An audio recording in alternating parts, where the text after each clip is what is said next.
ഇപ്പോഴത്തെ ഒരു സാഹചര്യത്തിൽ എന്ത് നോക്കിയായിരിക്കും ആളുകൾ വോട്ട് ചെയ്യുക? ഒപ്പം തന്നെ UDF LDF മുന്നണികൾക്കാണല്ലോ സാധ്യത കൽപ്പിക്കപ്പെടുന്നത്. എത്രയെത്ര സീറ്റുകൾ കിട്ടാനാണ് സാധ്യത എന്നുകൂടി. നമ്മളിത് ഒരു പാർലമെന്റ് തെരഞ്ഞെടുപ്പ് എന്ന രീതിയിലത്തേക്ക് മാത്രം നമ്മളിതിനെ കണ്ടു കഴിഞ്ഞാൽ കേരളത്തിലുള്ള ആൾക്കാരുടെ ചോയ്സ് എന്ന് പറയുന്നത് വളരെ ലളിതമാണ്.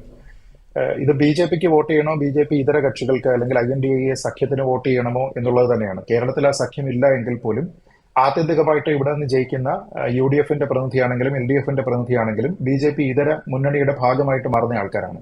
അപ്പൊ നേരിട്ട് ഇങ്ങനെ മൂക്കിൽ പിടിക്കണോ അതോ വളഞ്ഞ് മൂക്കിൽ പിടിക്കണോ എന്നുള്ള ഒരൊറ്റ ഓപ്ഷൻ മാത്രമേ കേരളത്തിലുള്ള വോട്ടർമാരെ സംബന്ധിച്ചിടത്തോളം ഉള്ളൂ. അപ്പൊ അങ്ങനെ നോക്കിക്കഴിഞ്ഞാൽ മറ്റു പല വിഷയങ്ങളും ഒന്നും തന്നെ, നമ്മൾ ഒരുപാട് തെരഞ്ഞെടുപ്പ് വിഷയങ്ങൾ ഉണ്ടെങ്കിൽ പോലും അധികം വിഷയങ്ങളൊന്നും തന്നെ കേരളത്തിലെ ഇലക്ടറേറ്റിനെ സ്വാധീനിക്കേണ്ടതില്ല. നിങ്ങൾ ഭരണ തുടർച്ച ഉണ്ടാകാൻ ആഗ്രഹിക്കുന്നുണ്ടോ അതോ കോൺഗ്രസിന്റെ നേതൃത്വത്തിൽ മറ്റൊരു സർക്കാർ ഉണ്ടാകണമെന്ന് ആഗ്രഹിക്കുന്നുണ്ടോ എന്നുള്ളത് മാത്രമാണ്. ഒരുപക്ഷെ അങ്ങനെയുള്ള ഒരു വ്യത്യസ്തമായിട്ടുള്ള പാറ്റേൺ നമ്മൾ അടിയന്തരാവസ്ഥയ്ക്ക് ശേഷമുള്ള സമയം നോക്കിയാലും കഴിഞ്ഞ തെരഞ്ഞെടുപ്പ് നോക്കിക്കഴിഞ്ഞാലും ഒക്കെ തന്നെ ഇന്ത്യയിലെ മറ്റ് സംസ്ഥാനങ്ങൾ പൊതുവെ ചിന്തിക്കുന്നതിന് വിരുദ്ധമായിട്ട് ചിന്തിക്കുന്ന ആൾക്കാരാണ് പ്രബുദ്ധ മലയാളികൾ എന്ന് നമുക്ക് നന്നായിട്ട് അറിയാവുന്നതുമാണ്. പിന്നെ ഈ തെരഞ്ഞെടുപ്പിനെ സംബന്ധിച്ച് നമ്മൾ നോക്കുന്ന സമയത്ത് അത് പലപ്പോഴും ഒരു വടംവലി പോലെയാണ്.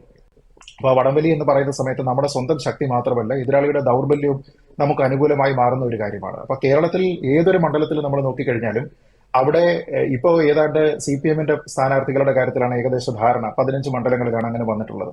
മറ്റുള്ള ആൾക്കാരും ആരാണ് എന്നതുകൂടി പരിഗണിച്ചതിന് ശേഷം മാത്രമേ ഇവരുടെയൊക്കെ തന്നെ വിജയ സാധ്യതകൾ അല്ലെങ്കിൽ പരാജയ സാധ്യതകളൊക്കെ തന്നെ വിലയിരുത്താൻ കഴിയുകയുള്ളൂ. കാരണം നമ്മൾ വടംവലിയാകുമ്പോൾ നമ്മൾ എത്ര ശക്തിയുള്ള ആളാണെങ്കിലും അപ്പുറം നിൽക്കുന്ന ആളിന്റെ ശക്തി അല്ലെങ്കിൽ അതിന്റെ ദൗർബല്യം എന്ന് പറയുന്നത് വളരെ പ്രധാനമാണ്. അപ്പോൾ ഇപ്പൊ ഒരേ വിഷയത്തിൽ തന്നെ നമ്മൾ എത്ര രീതികളിലുള്ള അഭിപ്രായം പറഞ്ഞു എന്ന് ആലോചിച്ച് നോക്കുക. തൃശ്ശൂരിനെ പറ്റി മാത്രം ഈ ചർച്ചയിൽ എത്ര രീതിയിലുള്ള അഭിപ്രായമാണ് വന്നത്. ഓരോ പോയിന്റും വാലിഡാണ്.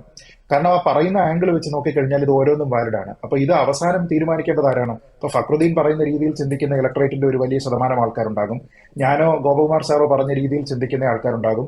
ഇവിടെ ശ്രീ ജോർജ് ജേക്കബ് സംസാരിക്കുന്നത് പോലെ തന്നെ സംസാരിക്കുന്ന അല്ലെങ്കിൽ ആ അഭിപ്രായം സൂക്ഷിക്കുന്ന ആൾക്കാർ കാണും. ഇത് എത്ര ശതമാനം പേർ ഫക്രുദ്ദീനൊപ്പം നിൽക്കുന്നു, എത്ര ശതമാനം പേർ ഗോപകുമാർ സാറിനോടൊപ്പം നിൽക്കുന്നു എന്നുള്ളതാണ് നമ്മൾ ആത്യന്തികമായിട്ട് ഇതിൽ തീരുമാനിക്കുക. ഇതിൽ ആരെങ്കിലും മോശക്കാരാണോ എന്ന് ചോദിച്ചാൽ അല്ല.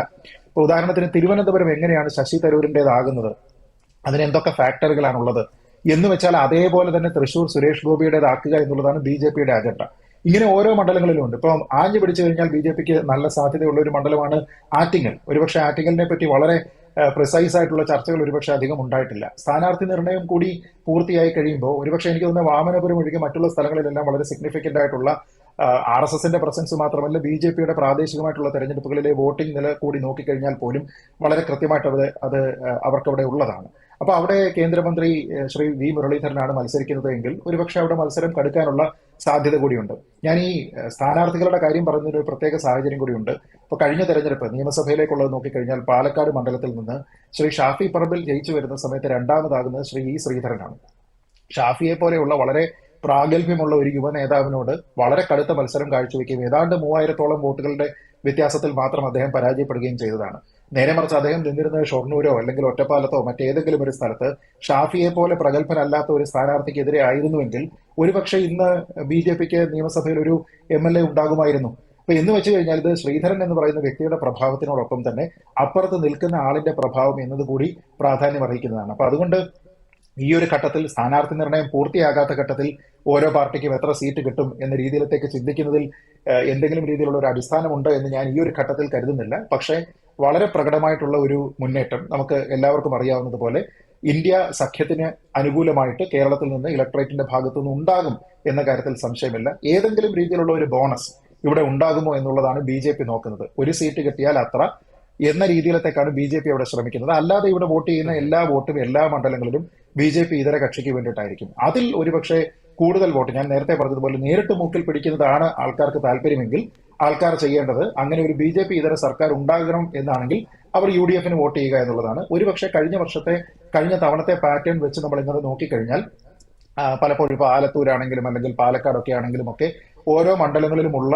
ജയിച്ചിരിക്കുന്ന സ്ഥാനാർത്ഥികളുടെ പ്രസൻസ്, അവരുടെ നിലവിലെ MPമാരുടെ പ്രസൻസ്, അവരുടെ പെർഫോമൻസ്, ഇങ്ങനെ ഓരോ കാര്യങ്ങളും വിലയിരുത്തുക കൂടി ചെയ്യും. അപ്പൊ അതിനെ കവച്ചു വെക്കാൻ നമ്മളിപ്പം തൃശ്ശൂരിൽ സുരേഷ് ഗോപിക്ക് എത്ര വോട്ട് കിട്ടണം എന്ന് പറയുന്നത് പോലെ അതിനെ കവച്ചു വെക്കാനുള്ള ഒരു സാഹചര്യം മറ്റുള്ളവർക്കുണ്ടോ എന്നതിനനുസരിച്ചിരിക്കും ഇതിന്റെ ആത്യന്തികമായിട്ട്